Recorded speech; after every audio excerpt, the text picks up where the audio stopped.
서종만은 올해로 70이 되었으며 아내를 떠나보낸 지는 어느덧 15년이 흘렀습니다. 그날도 구름 한 점 없는 가을 하늘 아래였고 창밖으로 들려오는 참새 소리에 아내의 가쁜 숨이 묻혀가던 그 새벽의 기억은 아직도 가슴 깊은 곳에서 흐릿하게 되살아납니다.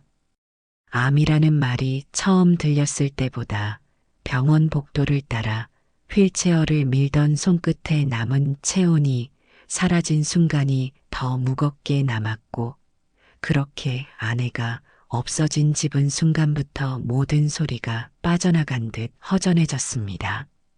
슬픔이 채 마르기도 전에 참으로 억장이 무너지게도 딸아이마저 시집간 지 몇 해 되지 않아 같은 병명으로 세상을 떴고, 그때 종만은 2번 다시 웃을 수 없을 것 같다는 말도 입에 올리지 못한 채 장례식장을 나서는 발끝을 질질 끌었습니다. 눈물은 이미 마를 대로 말라 있었고 관 속에 누운 딸을 향해 마지막으로 뻗었던 손은 다다르지도 못한 채 허공에서 접혔습니다. 그 뒤로 종만은 무언가를 믿고 기대는 삶 대신 손으로 일하고 몸으로 버티는 날들을 택했습니다. 몸을 지치게 이렇게라도 하지 않으면 종만은 아내와 딸 생각에 하루도 살지 못할 것 같았습니다. 아직은 등줄기에 힘이 남아있을 때, 아직은 시장 사람들 속에서 자신을 알아보는 이가 있을 때, 그는 트럭에 과일을 가득 실어 동이 트기 전부터 새벽 시장 골목을 누비며 도매로 물건을 넘기는 일을 시작했고, 바나나 박스를 들어 올릴 때마다 허리에 비명 같은 통증이 퍼졌지만 그것조차 살아있다는 증거라 여겼습니다. 그렇게 하루의 무게를 짊어진 채 살아가는 종만에게 사람들은 늘 묻습니다. 대체 무엇이 그렇게 당신을 이끌고 있느냐고. 그는 아무 대답도 하지 않습니다. 다만 트럭 조수석에 항상 놓여있는 딸의 사진 한 장과 아내가 쓰던 헝겊 손수건 하나를 매무새처럼 고쳐 앉힐 뿐이었습니다. 그러던 날이었습니다.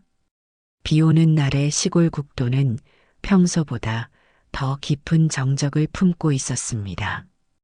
빗줄기는 트럭 앞유리에 일정한 박자를 두드리며 쏟아졌고, 와이퍼가 지워내는 물길 너머로 보이는 풍경은 물안개처럼 희미했으며, 종만은 과일을 가득 실은 낡은 트럭 핸들을 양손으로 힘주어 붙잡은 채 미끄러운 길 위를 조심스레 지나고 있었습니다. 그 순간 전조등 불빛을 가르며 무언가가 도로 한복판으로 튀어나왔습니다. 가슴께가 움찔하며 브레이크에 발이 먼저 닿았지만 트럭의 속도는 생각보다 쉽게 줄지 않았고, 짧은 비명도 없이 둔탁한 충격음이 트럭 앞 범퍼를 때렸습니다. 핸들을 부여잡은 손이 떨릴 틈도 없이 그는 급히 길가에 차를 세웠고, 빗물이 흥건히 고인 도로 위로 엎어져 있는 개 한 마리를 보자 발밑이 순간 얼어붙는 듯 했습니다. 작고 마른 체구였지만 배가 유독 도드라지게 부풀어 있었고, 가까이 다가가 확인한 순간 이미 상태가 중해 보였고 숨은 끊겨 있었습니다. 그런데 뭔가가 뱃속에서 꿈틀거리는 게 느껴졌습니다. 종만은 멍한 눈으로 고개를 몇 차례 끄덕이다가 갑자기 가슴 깊은 곳에서 이상한 울컥임이 치밀어 오르자 무릎을 꿇고 개의 축 처진 몸을 조심스레 들어 올렸습니다. 따뜻하진 않았지만 완전히 식지도 않은 몸을 가만히 트럭 짐칸에 눕혀놓은 뒤 종만은 방향을 틀어 가장 가까운 동물병원으로 급하게 핸들을 돌렸습니다. 서울로 향하는 도로를 빗물에 젖은 채 달려간 그 시간, 머릿속은 텅 빈 듯 복잡했습니다. 왜 이 개가 이 길 위에 있었는지, 왜 하필 그 시간에, 왜 자신이 억지로 되묻고 싶었지만 대답 없는 질문은 죄책감이라는 이름으로 점점 무게를 더해갔습니다. 병원에 도착하자마자 수의사는 종만처럼 이계가 임신 중이었다는 걸 단번에 알아차렸고 지체할 틈도 없이 죽은 어미의 배를 가르는 제왕절개가 시작되었습니다. 종만이 데려왔기 때문에 종만에게 수술 동의를 받고 수술이 시작되었습니다. 종만은 수술실 창 너머를 허탈한 눈으로 바라보다가 작고 축축한 무언가가 조심스레 꺼내지는 모습을 보고 그만 숨을 들이켰습니다. 여러 마리가 꺼내져 있었지만 다른 애들은 다 가망성이 없는 듯 종만을 자책하게 만들었고 그나마 희망이 있는 몸짓만 한 손바닥도 채 되지 않는 그러나 힘겹게 숨을 몰아쉬는 새끼 한 마리가 어미의 몸에서 나와 세상에 빽빽 첫 울음을 터뜨렸습니다. 그 순간 종만은 졸였던 맘을 조금이나마 내려놓고 눈빛은 조심스럽게 흔들렸습니다. 이 녀석은 이제 어떡하실 건가요? 수술을 마친 수의사의 물음에 종만은 입술을 움직이지 못한 채 잠시 서 있었습니다. 그 작고 연약한 생명이 자그마한 담요에 쌓여 종만을 올려다보는 그 장면은 마치 어미를 잃고도 세상에 버려지지 않기 위해 마지막까지 발버둥치는 듯한 느낌을 주었고 종만은 자신이 저지른 일 앞에 단 한마디도 떠올릴 수 없었습니다. 그는 천천히 고개를 끄덕였습니다. 이제 책임을 져야 한다는 생각이 머리보다 먼저 가슴에서 일어났고 손에 안긴 그 생명을 끌어안은 채 낮게 중얼였습니다. 이름은 복순이로 해야겠다. 자신이 빼앗은 생 속에서 피어난 이 목숨이 언젠가 다시 복을 돌려주러 온 건 아닐까. 종만은 그렇게 믿어보기로 했습니다. 비 오는 날 트럭 뒷자리에 실려 집으로 돌아온 복순이는 세간 한 구석도 차지하기 버거운 작은 상자에 담긴 채 종만의 외로운 집 안으로 처음 들어왔습니다. 방 안가득 말라붙은 먼지 냄새와 눅눅한 공기 속에 아직 제품이 낯선 듯 킁킁거리던 그 작디작은 생명은 처음엔 낯설었고 종만 역시 어찌해야 할지 몰라 멍하니 서 있기만 했습니다. 그런데 그날 밤 옅은 잠결에 이불 끝자락으로 다가와 따뜻한 숨을 불어넣는 그 작은 몸뚱이를 느꼈을 때 종만은 아내가 떠난 뒤로 처음으로 밤이 길지 않다는 생각을 했습니다. 새벽마다 낑낑대며 배고프다는 소리를 내고 종종 종만의 발치에 몸을 말고 누워 잠들기 시작한 복순이는 점점 그 집 안에서 낯선 손님이 아닌 함께 사는 식구가 되어 갔습니다. 아기 다루듯 종만의 어린 딸을 키웠듯 동물병원에서 사온 우유를 개서 젖병에 담에 어미 대신 내어주었고 먹성이 좋은 탓에 우유병 뚝딱 하나를 해치웠습니다. 새벽녘마다 우유를 줘야 한다는 말에 새벽에 졸린 눈을 비벼가며 우유를 주었고 녀석은 눈을 뜨고 오동통하게 자라나갔습니다. 복순이 이름답게 털이 복슬복슬 나면서 종만을 반기기 시작했지요. 종만도 시장을 다녀올 때면 작은 고기 한 조각을 더 사서 오게 되었고 트럭에 오를 때도 복순이를 품에 안고 조심스레 옮겼습니다. 간혹 기운 없는 날이면 복순이가 종만의 무릎에 머리를 기대고 낮잠을 자는 모습을 바라보며 흐뭇한 웃음을 지었고 그 웃음은 어느새 이 집에서 몇 년째 멎어 있던 벽걸이 시계처럼 천천히 다시 움직이기 시작한 듯 했습니다. 그러던 어느 날 종만은 거실 한켠에 놓인 아내와 딸의 사진 앞에 복순이를 데려갔습니다. 낡은 액자 유리를 소매 끝으로 닦아낸 그는 반쯤 접힌 무릎을 펴지 않은 채 조용히 앉아 말했습니다. 얘랑 같이 살아볼게. 나 혼자 사는 게. 하늘이 딱해 보였던지 당신이랑 딸 대신 식구를 드리게 했네. 목소리는 작았지만 그 속엔 사무치는 외로움 끝에서 비로소 닿은 체온에 대한 고마움이 담겨 있었습니다. 복순이는 종만이 아닌 누군가를 다시 만나게 해주는 다리가 되었습니다. 그를 피하듯 지나치던 마을 사람들은 영리한 복순이의 등장 이후 종만에게 다시 말을 걸기 시작했고 시장 어귀의 노점 주인은 복순이에게 삶은 달걀을 하나 건넸고 예전 친구였던 최 노인은 복순이를 핑계 삼아 종만에게 차 한 잔을 청하기도 했습니다. 그렇게 조용한 집안에 들이닥친 작은 생명 하나가 종만의 굳게 닫힌 문을 두드리기 시작했고 그는 그 문을 아주 조심스럽게 그러나 분명히 열기 시작했습니다. 종만은 그날도 트럭에 과일을 가득 싣고 읍내 아파트 단지 앞에 자리를 잡았습니다. 시장통과 달리 비교적 조용하고 느린 흐름이 있는 그곳은 사람들의 발길이 일정하게 오가긴 했지만 얼굴을 맞대고 인사하는 정겨움은 덜한 곳이었습니다.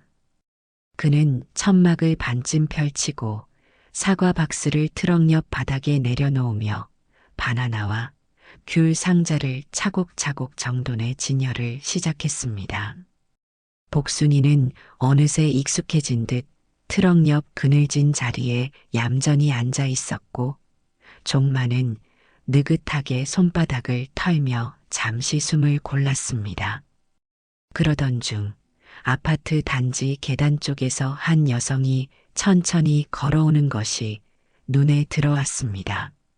모자를 눌러 쓴 채 조용히 다가오던 그녀는 별다른 말 없이 트럭 앞에 멈춰 섰고 종만은 무심히 고개를 끄덕이며 손짓으로 인사를 대신했습니다. 그런데 그 순간 복순이가 갑자기 벌떡 일어나더니 꼬리를 세차게 흔들며 여자를 향해 다가갔습니다. 평소라면 낯선 사람 앞에 머뭇거리거나 종만 다리 뒤에 몸을 숨기던 복순이가 망설임 없이 달려가 그 여자의 손등을 핥기 시작한 겁니다. 종만은 당황한 듯 눈을 껌뻑이며 그 모습을 지켜봤고 여자는 순간 놀란 듯 하다가 곧 조심스레 허리를 굽혀 복순이의 등을 쓰다듬었습니다. 여자의 손길은 느렸고 복순이의 눈빛은 평소보다 훨씬 부드러웠으며 마치 오래된 무언가를 떠올리는 듯한 눈빛이 그녀의 얼굴에 스쳤습니다. 아무 말 없이 강아지를 바라보던 여자는 이내 고개를 들고 종만에게 다가왔습니다. 강아지가 참 따뜻하네요. 라는 한마디를 남기며 그녀는 트럭 위에 진열된 과일을 하나하나 살펴보기 시작했습니다. 사과를 들었다 놓고 바나나 한 송이를 천천히 집어들었다가 다시 내려놓는 여자의 손끝에는 묘하게 머뭇거리는 기색이 있었고 복순이는 그 발치에서 조용히 앉아 여자의 시선을 따라 고개를 기울였습니다. 여자는 첫날 이후로도 종종 아파트 단지 앞으로 나와 과일을 샀습니다. 복순이가 그녀를 보고 꼬리를 흔들며 반기기라도 하면 그녀는 양손에 비닐봉지를 들고 있다가도 허리를 숙여 복순이의 머리를 쓰다듬고 아이고 우리 복순이 또 왔네 하고 다정하게 말을 걸었습니다. 여자의 목소리는 부드러우면서도 싹싹했고 종만에게는 늘 아버님, 이 귤 저번에 그 귤이에요? 진짜 달더라고요. 아버님, 오늘은 배는 안 가져오셨어요? 하며 자연스레 말을 붙였고 종만은 처음엔 손사래를 치며 아버님은 무슨 아버님이야 하다가도 이내 헛기침을 한 번 하고는 말끝을 흐리곤 했습니다. 말을 몇 마디 섞다가 알게 되었는데 그 여자의 이름은 유미였습니다. 아파트 단지에 살고 있다 했고 어쩐지 피곤해 보이는 얼굴을 하고 있었지만 복순이 앞에서는 꼭 어릴 적 동생을 돌보는 누이처럼 정이 묻어났습니다. 종마는 문득문득 그런 생각을 하곤 했습니다. 우리 딸아이가 지금 살아 있었다면 저 유미라는 처자만큼 되었겠지. 나이도 비슷해 보이고 손놀림이며 말투며 가끔 복순이를 바라보는 눈빛마저 어딘지 모르게 닮은 것 같았습니다. 그런 생각이 들 때면 종마는 괜히 더 좋은 사과를 골라 담아주고 시식용으로 꺼낸 귤을 유미 손에 쥐어주며 이건 그냥 가져가 먹어요. 달아서 놀랄 걸세 하고 농담도 하곤 했습니다. 유미 또한 종만에게 항상 감사했고 그러다 보니 단골 손님이 되어 자주 보게 되었습니다. 그러던 어느 날은 유미가 여느 때처럼 익숙하게 과일을 사러 들렀고 유미를 알아보고 꼬리치는 복순이를 보고 환하게 웃으며 이렇게 말했습니다. 아버님, 요즘 복순이 보러 나오는 재미로 하루를 시작해요. 얘는 참 신기하게 사람 마음을 읽는 것 같아요. 그 말에 종마는 어색하게 웃으면서도 속으로는 묘하게 따뜻해지는 기분을 감출 수 없었습니다. 복순이가 매개가 되어 시작된 인사는 어느새 일상 속 대화로 번졌고 종마는 장사를 마친 늦은 오후에 잠깐 트럭 옆 평상에 앉아 유미와 이런저런 이야기를 나누게 되었으며 저는 생각보다 유미에 관해서 많이 알게 되었습니다. 유미는 답답한 듯 제게 이런저런 이야기를 털어놓았는데 부모 형제 없이 혼자 살아왔고 사랑하는 애인에게서도 결혼 직전까지 갔다가 집안의 반대로 인해 몇 번이나 버림받았다고 자책을 하고 있었습니다.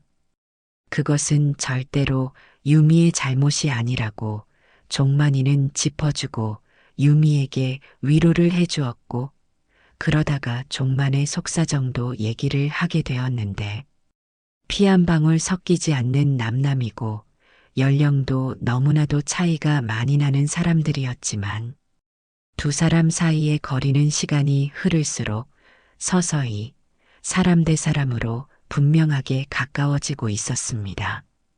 종마는 그런 유미가 딸 같아서 챙겨주고 싶고 관심이 갔지요. 유미 또한 종만을 싹싹하게 아버님이라고 부르며 과일을 사면서 시장할 때 드시라고 손수 만든 도시락이랑 과일 주스, 커피 같은 것을 건네주고는 했습니다. 누군가에게 이런 마음을 받아본 지가 오래되었기에 종마는 실로 가슴이 따뜻해져 왔지요. 아기자기한 빈 도시락을 주기가 그렇고 젊은 여자가 좋아할 만한 것 또한 딱히 따로 준비할 수가 없었기에 투박하게 싱싱한 과일 같은 것을 따로 빼놔서 건네주고는 했고 유미는 처음에 사양했지만 종만이 괜찮다고 받으라고 하니 기꺼이 받아서 옷 같은 것이나 신발 같은 다른 걸로 또 보답해서 종만은 고맙기만 했습니다.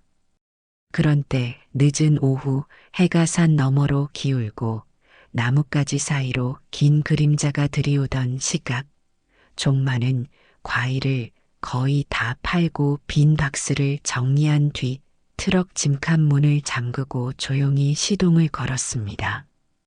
오늘은 유미가 오지를 않았지요. 늘 항상 들렸던 사람이었는데 제가 오는 날인데도 안 들리니 내심 걱정이 되기도 하고 마음이 쓰였습니다. 이럴 줄 알았음 오지랖 넓긴 하지만 연락처를 좀 알아둘 걸 아쉬움도 있었지요. 복순이는 조수석에 반쯤 누운 채 피곤한 눈으로 바깥을 바라보고 있었고 종마는 그래도 모처럼 과일을 다 팔아서 기분이 나쁘지 않아 콧노래 섞인 기지개를 길게 켰습니다. 읍내 도로를 돌아 단지를 빠져나오려던 그때 골목 어귀에서 다툼 소리가 희미하게 들려왔습니다. 무심히 지나치려던 찰나 복순이가 갑자기 낑낑거리며 창밖을 향해 몸을 기울였고 종마는 이상한 낌새의 고개를 돌려 골목 안쪽을 바라보았습니다. 어쩐 일로 그곳엔 유미가 서 있었습니다. 그녀의 앞엔 체격 좋은 남자가 서 있었고 두 사람 사이에는 분명한 긴장감이 감돌고 있었습니다. 남자의 목소리는 거칠었고 유미는 한 발짝씩 물러나며 그를 피하려 애쓰고 있었지만 그 남자는 자꾸만 다가가며 무엇인가를 따지고 있었습니다. 종마는 망설임 없이 트럭에서 내렸고 아무 말 없이 천천히 다가가 그 상황에 끼어들었습니다. 무릎이 성치 않은 다리로도 한 걸음 한 걸음이 단호하게 느껴질 만큼 그의 눈빛은 매서웠습니다. 뭐야? 당신은? 나 유미 삼촌이요. 내 조카한테 뭐라고 있어? 뭐 조카? 얘 연고 없는 거 내가 누구보다 잘 알고 있는데 태초에 연고 없는 사람이 어딨겠소? 믿지 못하겠다면 거기도 나랑 같이 알아볼 겸 경찰서나 함께 갑시다. 경찰서라는 말에 뜨끔했던지 종만의 존재를 인식한 남자는 슬쩍 뒤를 돌아보다가 얼굴이 굳더니 눈치를 본 끝에 아무 말 없이 뒷걸음질을 쳤고 이내 황급히 골목 너머로 사라졌습니다. 유미는 한동안 멍한 얼굴로 그 자리를 지키고 있다가 종만이 한 손에 복순이 목줄을 쥔 채 괜찮소? 라고 묻자 겨우 고개를 끄덕이며 가슴께를 눌렀습니다. 죄송해요. 놀라게 해드려서. 덕분에 살았네요. 유미는 힘없이 웃으려 했지만 입꼬리가 제대로 오르지 않았습니다. 종마는 조용히 그녀 곁에 섰고 그녀는 복순이 머리를 쓰다듬으며 작은 목소리로 말했습니다. 혼자 살아서 그런가 봐요. 별 이상한 사람들이 자꾸 꼬여요. 누구한테 얘기할 사람도 없고 도움 청할 사람도 없어요. 종마는 말없이 그녀를 바라보았습니다. 기댈 데 없이 선 채로 누군가에게 털어놓는 것이 얼마나 어려운 일인지 그는 너무도 잘 알고 있었습니다. 유미는 말끝을 흐리며 조용히 고개를 숙였고 종마는 그런 그녀의 어깨 위에 복순이가 코를 살짝 대고 숨을 불어넣는 모습을 보며 천천히 입을 열었습니다. 이 세상에 괜히 끼어드는 사람도 있지만 가만히 지켜보는 사람도 있어요. 너무 오래 혼자 견디진 말아요. 그 말에 유미는 고개를 끄덕이며 조심스럽게 눈가를 닦았고 복순이는 그 옆에 웅크린 채 유미를 걱정하듯 잠시도 자리를 떠나지 않았습니다. 유미는 조심스럽게 말을 이었습니다. 골목을 빠져나와 복순이와 함께 걷는 종만 곁에서 그녀는 마치 오랫동안 삼켜온 무언가를 이제야 꺼내려는 사람처럼 망설이며 입을 열었습니다. 예전엔 저도 강아지를 키웠어요. 이름은 볼이었어요. 사랑하는 사람이 제게 선물한 강아지였는데 헤어졌는데도 그 아이를 버릴 수가 없더라고요. 그러다 보니 제 가족이 되었고 끔찍이 여기며 키웠어요. 아주 작고 말 잘 듣는 아이였는데 어느 날 갑자기 사라졌어요. 아무리 찾아도 아무리 기다려도 돌아오질 않더라고요. 유미의 목소리는 담담해 보였지만 종마는 그 안에 깊은 무력감이 스며 있는 것을 단번에 느낄 수 있었습니다.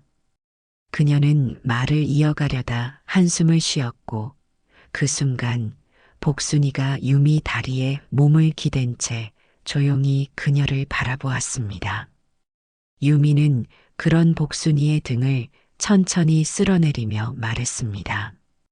보리를 잃고 나니까 이상하게 모든 게 무너졌어요. 원래도 혼자 살았지만 그 애가 있을 땐 그래도 집에 불이 켜지는 느낌이 있었거든요. 그런데 그날 이후엔 문을 열고 들어가면 그냥 텅 비었어요. 아무도 없구나. 진짜 혼자구나. 새로운 강아지를 들이려 해도 그 아이의 빈자리를 채울 자신이 없더라고요. 종마는 그저 고개만 끄덕이며 유미의 말을 조용히 들었습니다. 위로나 충고 같은 말은 떠오르지 않았습니다. 오히려 그보다는 자신이 잃어버린 가족의 빈자리가 유미가 겪은 상실감과 겹쳐지는 듯한 기분에 잠겨 말없이 걷기만 했습니다. 그날 이후 두 사람은 말없이 서로를 조금씩 더 이해하게 되었고 동행하는 날이 점점 잦아졌습니다. 유미는 종만의 과일 트럭이 보이면 저 멀리서부터 손을 흔들며 달려왔고 종만은 복순이의 목줄을 다정히 건넨 뒤 유미가 좋아할 만한 귤 몇 알을 챙겨 손에 쥐어주곤 했습니다. 복순이는 두 사람 사이를 오가며 가끔은 유미의 무릎에 얼굴을 비비고 또 가끔은 종만의 다리 곁에 몸을 웅크리고 앉았고 그 모습은 어느덧 낯설지 않은 일상이 되어갔습니다. 세 사람이 나란히 걷는 풍경은 마치 오래전부터 이어진 한 가족처럼 따뜻했고 그 안에서 종만과 유미는 아주 천천히 굳게 닫혀있던 마음의 빗장을 조금씩 열어가기 시작했습니다. 그날은 햇살이 유난히 부드럽게 내려앉던 늦봄의 아침이었습니다. 종만은 평소보다 일찍 읍내로 나섰고 복순이는 바구니 옆에 담요를 깔아준 자리에서 고개를 내밀고 창밖을 바라보고 있었습니다. 트럭이 익숙한 단지 앞에 멈추자 마치 약속이라도 한 듯 유미가 다시 나타났습니다. 늘 그랬듯 손을 흔들며 다가와 복순이에게 먼저 인사를 건넸고 종만은 그런 그녀를 보며 조용히 미소를 지었습니다. 과일을 고르며 유미는 작은 지갑에서 접힌 종이 한 장을 꺼내 들었습니다. 바랜 사진이었고 종만은 무심코 그 사진을 받았습니다. 사진 속엔 조그맣고 온순해 보이는 강아지 한 마리가 담겨 있었고 복순이보다 훨씬 어렸던 시절의 모습과 너무도 닮아 있었습니다. 얘가 보리예요. 제가 키우던 아이. 눈빛이며 귀 모양, 꼬리 색깔까지 복순이랑 꼭 닮지 않아요? 유미는 웃으며 말했지만 종만은 순간 심장이 쿵 내려앉는 듯한 감각에 휩싸였습니다. 아무리 개라지만 개의 형상이나 모습도 분명히 있는 법이지요. 그때 도로 위에 누워있던 작고 가여운 개의 모습이 선명하게 되살아났고 종만은 그 순간 사진 속 강아지가 자신이 2년 전 빗속에서 치었던 바로 그 어미개라는 사실을 말할 수 없을 만큼 직감적으로 깨달았습니다. 말없이 고개를 끄덕인 채 복순이를 내려다보며 종만은 잠시 넋을 잃었고 유미는 종이를 다시 접어 넣으며 복순이의 등을 쓰다듬었습니다. 그날 이후 종만은 머릿속이 복잡해졌습니다. 말해야 할까? 아니면 모른 척해야 할까? 자신도 그날 얼마나 놀랐고 곧바로 병원으로 데려갔으며 어떻게 복순이를 살려냈는지까지 생각하면 결코 외면한 건 아니었지만 그것이 볼이었다면 자신이 유미에게 씻을 수 없는 고통을 안긴 셈이라는 죄책감이 마음 깊숙이 가라앉았습니다. 그래도 기껏 가까워진 사이에 속이는 것은 바람직하지 못하다는 쓸데없는 정직으로 인해서 며칠을 망설인 끝에 종만은 결국 입을 열었습니다. 과일차 뒤편에서 유미와 단둘이 있던 시간, 그는 조심스럽게 그날의 일을 이야기했습니다. 실은 내가 말이요. 2년 전 어느 날 비 오는 도로에서 개 한 마리를 차로 쳤소. 숨은 끊어졌지만 배가 불러서 병원에 데려갔고 그때 나온 새끼가 바로 복순이요. 말을 마친 종만은 고개를 들 수 없었습니다.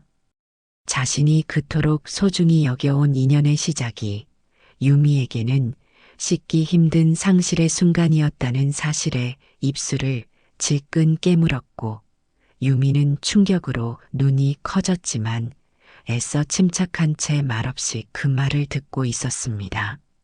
그랬기에 종만은 솔직하게 얘기를 해서 날 용서해 줄지도 모른다라는 신랄 같은 한 가닥의 기대를 했습니다.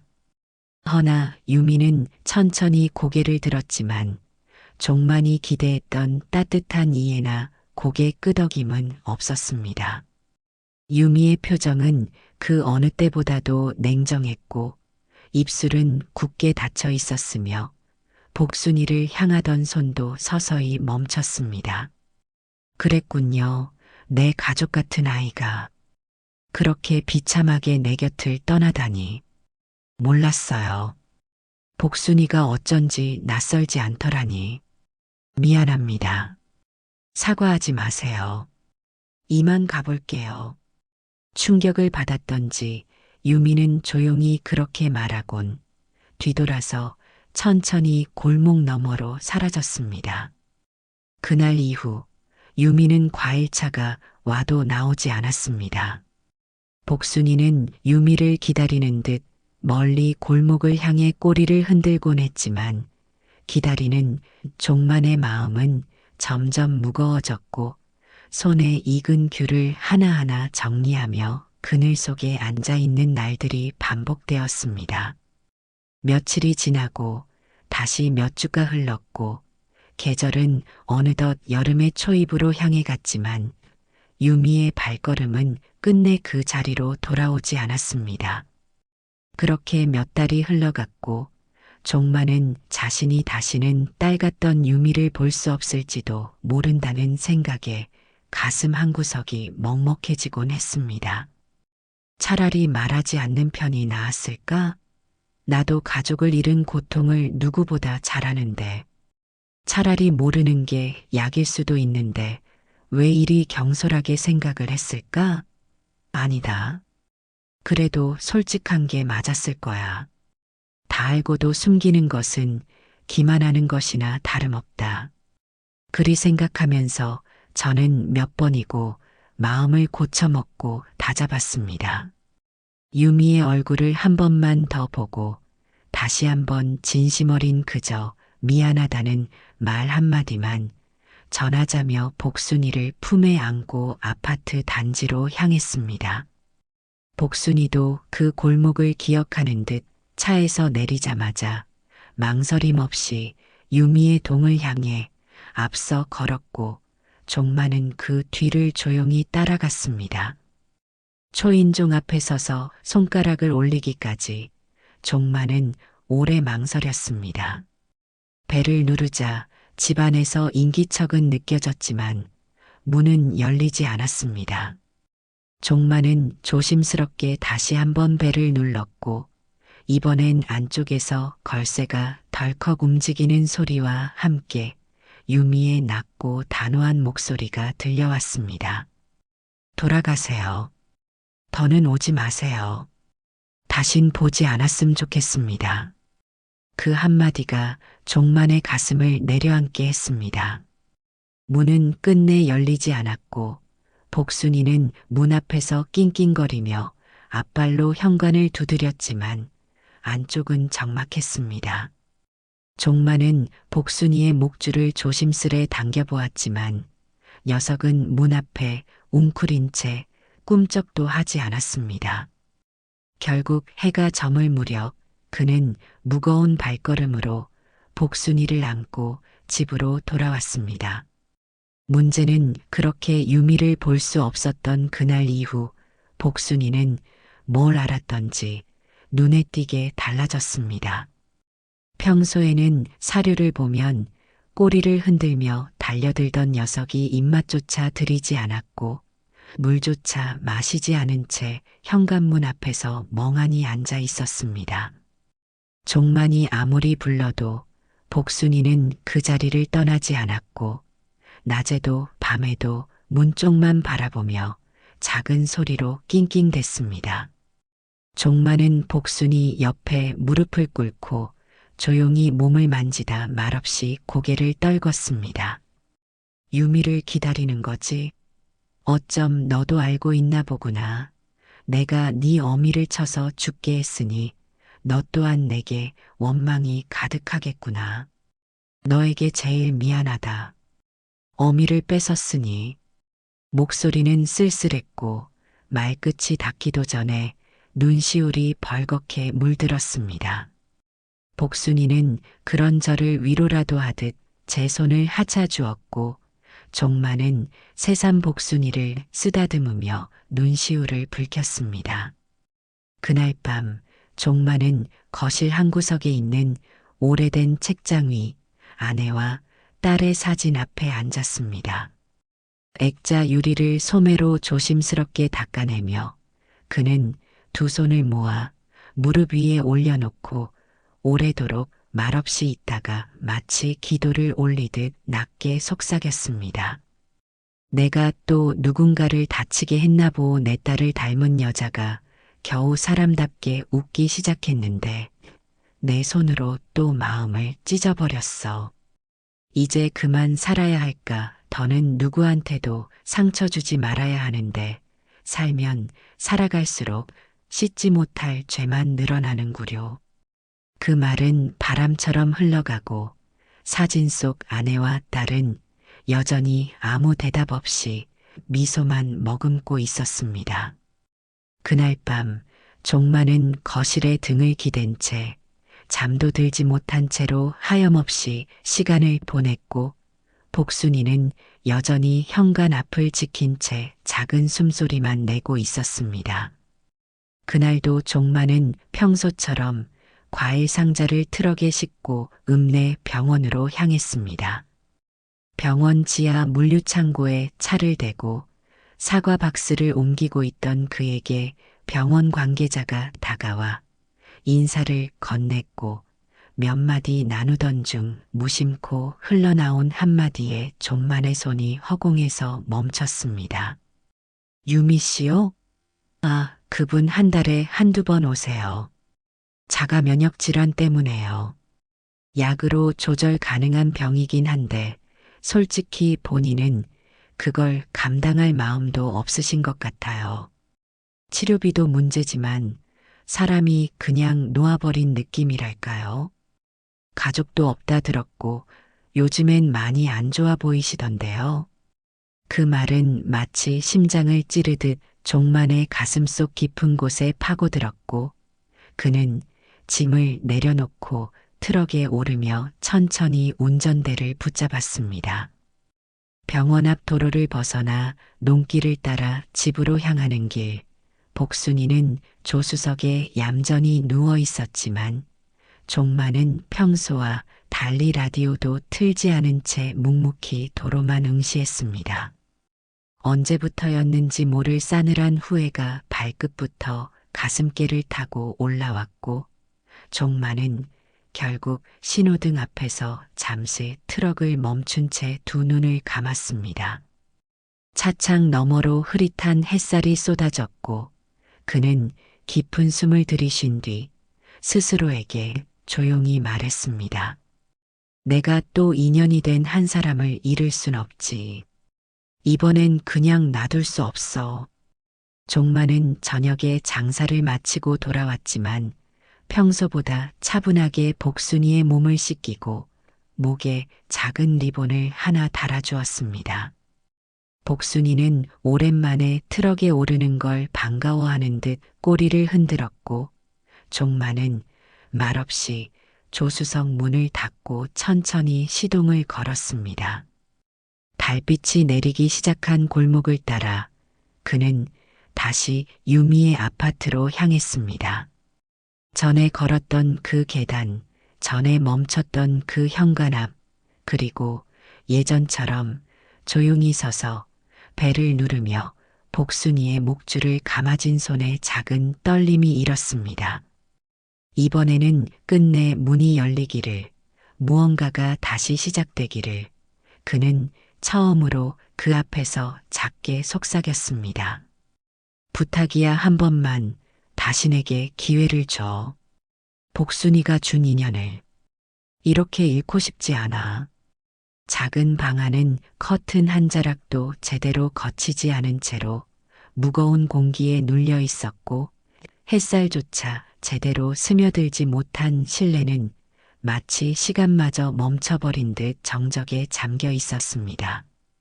가구들엔 먼지가 내려앉아 있었고 구석엔 말라붙은 컵 하나가 나뒹굴고 있었으며 그 중심에 유미는 웅크린 채 앉아 있었습니다. 말라붙은 눈동자는 창밖을 향해 고정돼 있었지만 그 안엔 어떤 생기도 머물고 있지 않았습니다. 문이 열리는 소리에 그녀는 놀란 듯 고개를 돌렸고 복순이를 품에 안은 종만이 조심스럽게 문턱을 넘어섰습니다. 유미는 의자에서 반쯤 일어나며 경계에 찬 눈빛으로 물었습니다. 왜 오셨어요? 그녀의 목소리는 거칠게 갈라져 있었고 종만은 문 안쪽에 서서 잠시 복숭이를 내려놓은 뒤 조용히 입을 열었습니다. 내가 유미 씨의 가족을 잃게 했다는 죄, 그건 평생 안고 살도록 하겠소. 나라고 절대로 그날을 잊고 산 게 아니오. 그는 벽에 기대어 선 채로 눈을 감았다 떴고 말이 이어질수록 입술은 점점 떨렸습니다. 하지만 말이지 그날 그 비오는 도로에서 정말로 내가 선택할 수 있는 게 없었어. 그 말밖엔 할 수 없었어. 침묵이 흘렀고 종만은 천천히 방 안을 살펴보다 그녀가 앉아있는 작은 탁자 앞에 무릎을 꿇었습니다. 복순이는 그 틈을 비집고 유미 곁으로 다가가 조용히 그녀를 올려다보았고 종만은 다시 말을 이었습니다. 그치만 말이야, 그 아이가 복순이가 살았어. 살아있었고 날 살렸어. 죽지 못하고 흐르던 나를 이 녀석이 끌어냈단 말이야. 그리고 마리오 지금은 그 아이가 내가 살아야 할 이유가 되어야 하지 않겠냐 싶어서 내가 온 거요. 종만은 주먹을 무릎 위에 올린 채 고개를 떨구며 숨을 내쉬었습니다. 보리는 유미 씨한테 가족이었고 내가 한순간의 실수로 잃게 만디금을 잃었지. 그건 내가 아무리 사과해도 되돌릴 수 없어. 하지만 복순인 이제 우리 둘 다의 가족이야. 유미 씨를 보면 내 곁을 떠나버린 딸 같아서 내내 마음이 쓰였소. 바람이 있다면 이 늙은이가 유미 씨 아버지처럼 옆에 있어주고 싶소. 지켜주고 싶어. 내가 딸을 못 지켜서 평생 후회로 남았는데 복순이가 이어준 유미 씨는 내가 이 인연을 지켜주고 싶어서 그래요. 그렇게라도 살아가게 해주고 싶어서 온 거요. 그 말에 유미는 끝내 고개를 들지 못했습니다. 그녀의 어깨는 서서히 떨리기 시작했고 무릎 위에 손이 얹혀지는 순간 조용한 물방울 하나가 그 위로 떨어졌습니다. 눈물이었습니다. 애써 삼켜온 말들이 흐느낌 속에서 일그러졌고 복순이는 그녀의 다리에 머리를 기대더니 조심스레 꼬리를 흔들었습니다. 아주 천천히 그러나 분명하게.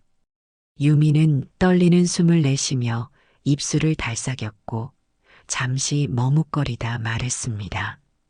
아무도 내 곁에 없고 아무도 날 필요로 하지 않고 찾지 않겠지만 그래도 세상에서 살아보고 싶어요. 모든 것을 잃었지만 다시 한번 살고 싶은데 그럴 만한 가치가 있을까요, 내가? 그 한마디는 작고 낮았지만 방 안의 모든 공기를 바꿔놓을 만큼 깊은 울림을 남겼고 종마는 아무 말 없이 고개를 끄덕였습니다. 어두운 방 한편 닫혀있던 커튼 사이로 미약한 햇빛 한 줄기가 조용히 스며들었습니다. 그날 이후 종마는 다시 트럭에 몸을 실었습니다. 예전보다 더 부지런히 새벽을 열었고 과일 상자엔 더 좋은 품질의 것들을 조금 더 많이, 조금 더 싼 값에 실어 날랐습니다. 시장 골목을 지나며 사람들과 인사를 나눌 때면 종만의 얼굴엔 자연스레 웃음이 피어 있었고 눈가의 주름은 거기서 더 깊게 새겨졌습니다. 그는 이제 하루가 덜 외로웠고 장사에 나선다는 일이 단순히 돈을 벌기 위한 수단이 아니라 누군가를 생각하는 일이라는 사실을 온몸으로 느끼고 있었습니다. 팔고 남은 과일이 생기면 그는 따로 비닐봉지에 담아 트럭 뒷자리에 챙겨두었고 저녁 무렵이면 복순이를 데리고 다시 유미의 집을 찾았습니다. 유미는 그때마다 심하게 말라있는 상태로 현관을 열고 나와 복숭아 봉지를 받으며 말했습니다. 이제 그만 오셔도 돼요. 저 괜찮아요. 제게 마음 써주셔서 감사합니다. 하지만 종마는 무심하게 손을 툭툭 털며 늘 같은 말을 되풀이했습니다. 유미 씨가 먹고 힘내야 복순이도 기운내지. 그 녀석 유미 씨만 보면 하루 종일 밥도 잘 먹는다니까. 그 말에 유미는 미소를 지으며 복순이 머리를 쓰다듬었고 그 손끝에는 어느새 봄볕처럼 부드러운 온기가 묻어나기 시작했습니다. 치료는 느렸지만 분명한 변화가 있었고 약의 도움과 함께 유미의 얼굴도 서서히 생기를 되찾아갔습니다. 창백하던 볼에 혈색이 돌았고 늘 어두운 옷만 입던 그녀는 어느 날 밝은 회색 가디건을 걸친 채 복순이와 함께 산책을 나왔습니다. 복순이 또한 다시 꼬리를 높이 들고 뛰놀기 시작했고 때때로 종만의 발치에 엉덩이를 붙이고 앉아 눈을 깜빡이며 종만을 올려다보았습니다. 그리고 어느 날 저녁 종만은 과일을 나눠주러 갔다가 평소처럼 현관 앞에서 발을 멈췄습니다. 유미는 문을 열고 나오더니 오늘따라 과일 봉지를 받아들지 않고 대신 잠시 침묵하더니 천천히 종만을 바라보았습니다. 그 눈빛엔 망설임보다 따뜻함이 먼저 담겨 있었고 오래 눌러두었던 말이 마침내 입술 위로 올라왔습니다. 아버님. 그녀는 잠시 말을 고르더니 입꼬리를 조심스레 올리며 조용히 속삭였습니다. 이제 그냥 편하게 아버지라고 불러도 될까요? 종마는 그 자리에 잠시 멈춰 서 있었습니다. 손끝이 떨렸고 목구멍은 메어왔지만 유미의 눈동자 속에서 처음으로 자신을 향한 진심 어린 신뢰가 스며 있는 걸 느끼고 나서야 그는 조용히 고개를 끄덕였습니다. 그래, 살아줘서 고맙소. 정말 고마워. 그 말은 오래 눌러왔던 감정을 푸는 숨처럼 아주 천천히 그러나 또렷하게 흘러나왔습니다. 그 순간 유미는 말없이 고개를 숙였고 눈물은 조용히 뺨을 타고 흘렀습니다. 아무것도 더 말하지 않아도 되었고 말보다 더 많은 것이 서로의 눈빛에 담겨 있었습니다. 그날 저녁 종마는 유미의 작은 집에 앉아 있었습니다. 식탁 위엔 잘 익은 복숭아와 깎아놓은 배가 담긴 접시가 놓였고 두 사람은 말없이 과일을 나눠 먹었습니다. 복순이는 두 사람의 무릎을 오가며 앉아 있다가 때때로 고개를 들어 눈을 맞추었고 그 작은 몸짓 하나에도 방 안은 이상할 정도로 따뜻한 공기로 채워졌습니다. 창밖으로 어둠이 천천히 내려앉고 바람은 잔잔했습니다. 라디오도 TV도 켜지지 않은 고요한 저녁이었지만 그 속엔 어떤 집보다도 충만한 평화가 흘렀습니다. 그날 밤 종 많은 속으로 천천히 되뇌었습니다. 나는 누구의 아버지로 끝날 줄 몰랐지만 마지막에 다시 한번 누군가의 삶에 뿌리가 되어줄 수 있었던 것만으로도 내 삶은 가치가 있다 기억되겠지요. 복순이의 어미가 얄궂게도 죽음이 만든 생명은 또 다른 생명을 지켜주는 이유가 되었지요. 이제 그는 혼자가 아니었습니다. 작은 몸짓으로 인연을 이어준 복순이, 그리고 그 인연을 끝까지 받아준 한 사람. 그것으로 종만의 긴 하루는 아주 평온하게 마무리되고 있었습니다. 오늘 이야기 어떠셨나요? 이야기가 재미있으셨다면 구독과 좋아요 꼭 눌러주세요. 재미있는 이야기로 또 찾아뵙겠습니다. 건강하세요. 감사합니다.